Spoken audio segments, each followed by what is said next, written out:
Yo llevo más o menos 20 años tratando pacientes que tienen adicciones a cualquier tipo de sustancia. Puede ser el Valium, puede ser el alcohol, la marihuana, la cocaína, el Rivotril. Y pues he hecho mucha investigación también en esto.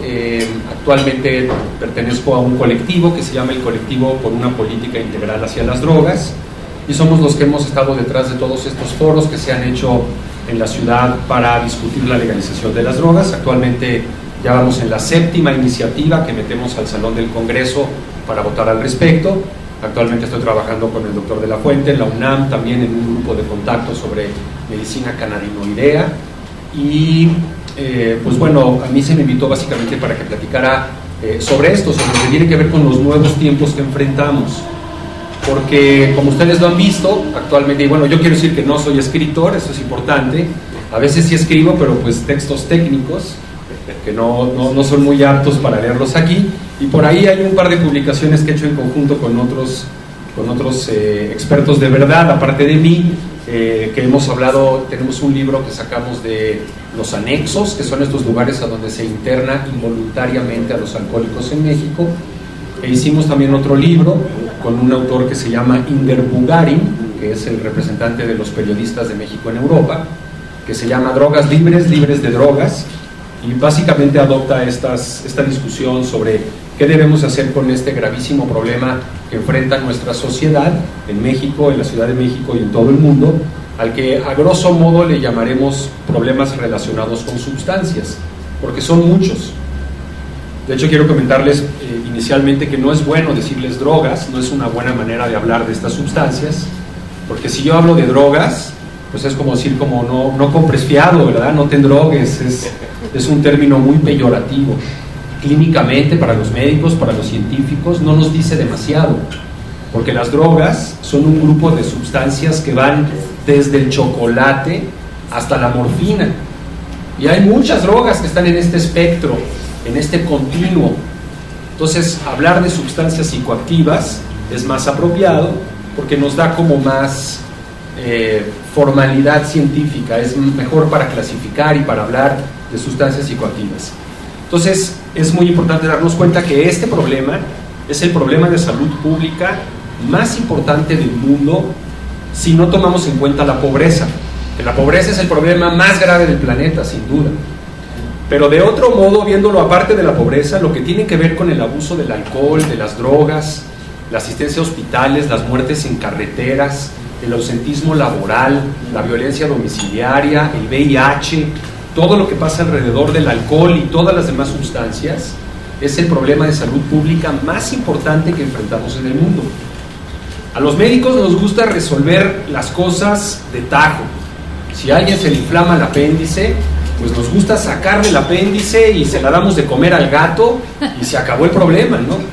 Sin embargo, para este tipo de problemas, para los problemas adictivos, no tenemos una solución de esta manera. La gente que desarrolla un problema de alcoholismo, que desarrolla una dependencia de cualquier naturaleza, está metida en un problema muy grave porque no hay una terapia que sea totalmente efectiva, no hay medicamentos para la mayoría de las adicciones. Entonces tenemos personas que están sufriendo junto con sus familias una situación en donde consumen una sustancia y que daña todo el entorno familiar, biológico, social. Al mismo tiempo tenemos que darnos cuenta que no hay ningún ambiente en la sociedad moderna que no esté siendo tocado por esto. En las escuelas hay problemas de drogas, en las olimpiadas, en los aeropuertos, la corrupción de todas las fuerzas policíacas de nuestro país, del ejército, de todos los funcionarios de nuestro país. Pues bueno, hay un problema muy grave que tiene que ver con esto, y entonces lo hemos enfrentado típicamente de dos maneras diferentes. La primera es reducir la oferta de las drogas, reducir la oferta de las sustancias. Y eso lo hacemos a través del combate del mercado, de tratar de erradicar cultivos, tratar de evitar el trasiego, evitar el narcomenudeo, meter a la cárcel y destruirles la vida a la gente que incurre en consumo de sustancias. Y la otra parte es la disminución de la demanda. Eso nos toca a los médicos. Se trata de cómo le hacemos para que haya menos demanda de drogas en el mercado y entonces haya menos oferta. Porque las drogas son un bien de consumo, ni más ni menos, y obedecen a las mismitas leyes de la economía que cualquier otro bien del mercado, a la oferta y a la demanda. Entonces, ¿cuál es la nueva tirada, la manera moderna de enfrentar estos problemas? Veo que hay un par de personas holandesas por aquí, ¿verdad? Excelente, yo soy mexicano, pero tengo una parte de mi corazón holandesa, no sé por qué, adoro ese país.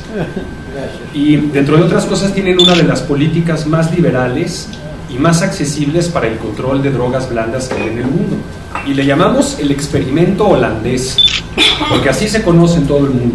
Y lo que hicieron los holandeses fue dividir el mercado de las drogas duras muy nocivas, como el alcohol, la heroína, el diazepam, de las drogas blandas menos peligrosas, como la marihuana.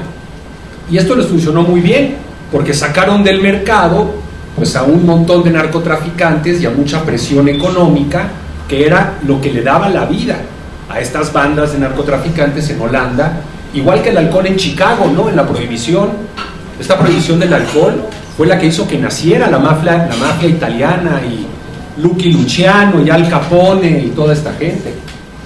Y Seagal y el otro paisano, ¿cómo se llamaba? Boxy Seagal y Lansky, Meyer Lansky. Pues a todos estos gángsters los creó la prohibición. Entonces, en Holanda esto ha funcionado muy bien.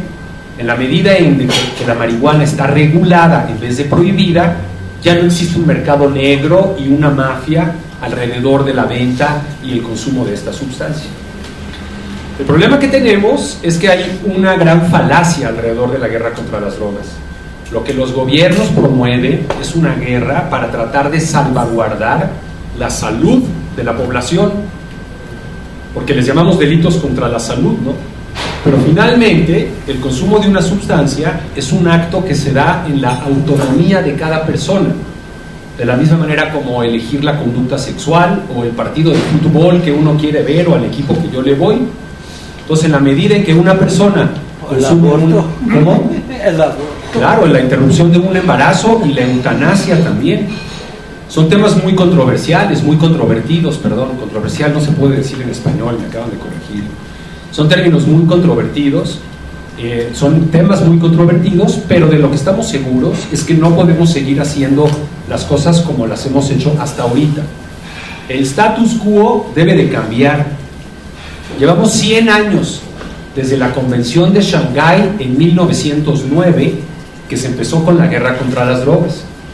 Y lo que hemos visto es de que todos los índices empeoran. Cada vez hay más drogas de mejor calidad, más baratas, hay más consumidores, se empiezan a consumir más tempranamente. Y pues no tiene mucho sentido el pensar que todas las medidas preventivas que hemos implementado han servido para nada y vamos a seguir haciendo lo mismo. Albert Einstein decía que si tú quieres que tu experimento arroje resultados distintos, pues tienes que cambiar el paradigma experimental, porque si sigues haciendo lo mismo vas a seguir obteniendo el mismo resultado. Entonces, en esto estamos metidos actualmente. El gobierno de la Ciudad de México, a mí me pagan para asesorarlos en ese sentido, y estamos ahorita a punto de meter una nueva iniciativa para permitir el consumo y el uso de cantidades bajas de marihuana en la Ciudad de México. Como ustedes saben, hace un mes más o menos, 3 semanas, se volvió legal la marihuana en Uruguay. Ya hay un mercado totalmente lícito, regulado, y en el estado de Colorado, a partir de esta semana, ya también se puede comprar marihuana de la misma manera, casi con las mismas restricciones con las que se debe de comprar alcohol en los Estados Unidos.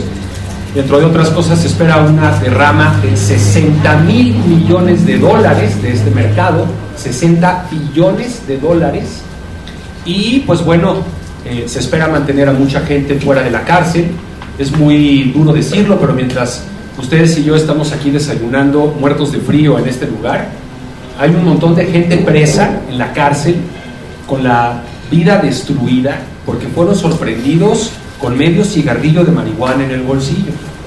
Y esto es una gran injusticia, es una gran sinrazón y es una violación a los derechos humanos. Entonces, nuestro colectivo no promueve el uso de las sustancias. La gente que no consume no debe de consumir. De ninguna manera se piensa que se debe de promover ni de hacer apología del consumo de ninguna sustancia, incluyendo el tabaco y el alcohol, pero sí pensamos que se debe de hacer o que debemos de tener una visión moderna de este problema y debe de verse como un problema de salud pública. Hablando de estas cosas del judaísmo y demás, tengo en mi poder ahorita unos transcripts de lo que se grabó en Watergate. Cuando agarraron a Nixon con todas estas tranzas en el hotel de Watergate en Washington, fueron meses que estuvieron monitoreando estas oficinas.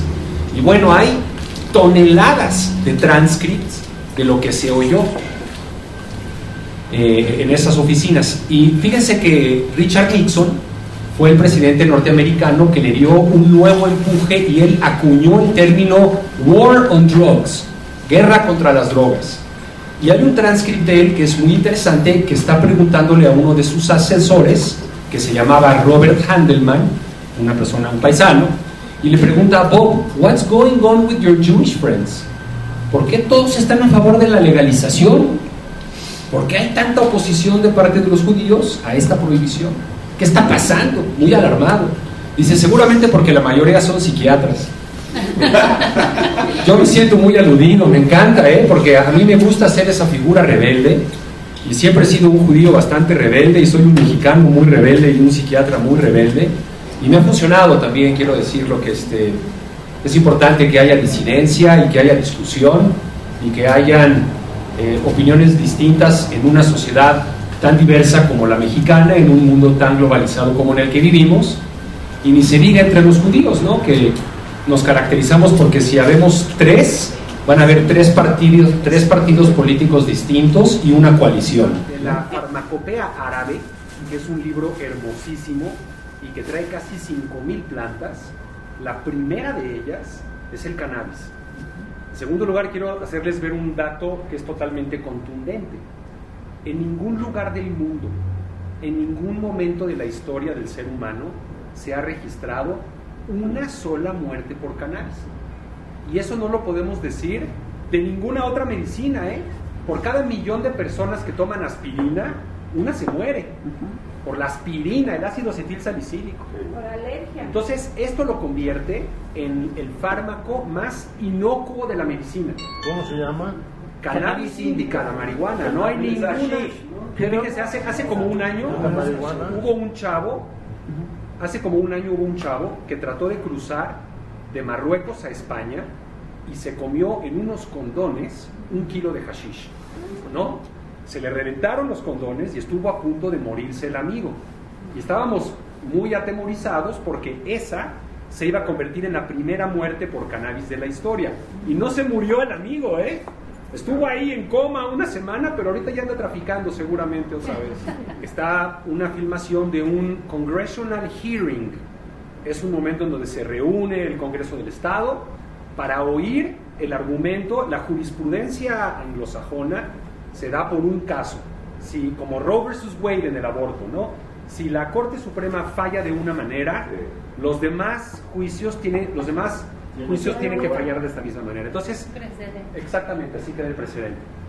Se está haciendo un hearing para ver si en California se legaliza la marihuana médica, hace como 10 años.